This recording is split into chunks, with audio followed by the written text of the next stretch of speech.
আসসালামু আলাইকুম প্রিয় দর্শক, বিশ্ব ইজতেমাকে কেন্দ্র করে লক্ষ লক্ষ টাকা খরচ করে দেখুন ব্রিজ বানানো হয়েছে এবং ব্রিজের মধ্যে দেখুন আইনশৃঙ্খলা বাহিনী বসে আছে। আমি একটু জুম করে দেখাই।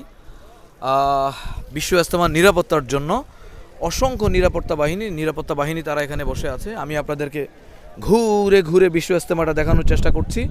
আমি এখন একটি ওয়াচ টাওয়ারে দাঁড়িয়ে আছি, দেখতে পাচ্ছেন আপনারা, খুবই উপরে দাঁড়িয়ে আছি। এখানে আইনশৃঙ্খলা বাহিনীরা থাকবেন, পর্যবেক্ষণ করবেন, অর্থাৎ ইজতেমাটা যাতে সুন্দরভাবে সম্পন্ন হয়, পরিচালনা হয়, সেটা তারা খেয়াল করবেন। আপনারা দেখতে পাচ্ছেন, চেষ্টা করছি আপনাদেরকে ঘুরে ঘুরে পুরো ইজতেমাটা দেখানোর জন্য।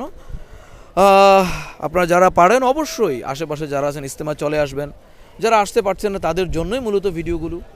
তো ভিডিওগুলো কেমন লাগছে অবশ্যই কমেন্টস করে জানাবেন। আমি চেষ্টা করছি, এই যে মাথাটা আপনারা দেখতে পাচ্ছেন, শুধু শুরুটা দেখা যাচ্ছে, শেষটা কিন্তু দেখাই যাচ্ছে না। এই যে দেখুন লাস্ট মাথায়, অর্থাৎ ধোঁয়ার মতো একবার কালো ধোঁয়া হয়ে গেছে শেষ মাথা, ইজতেমার শেষ মাথাটি আপনারা দেখতে পাচ্ছেন।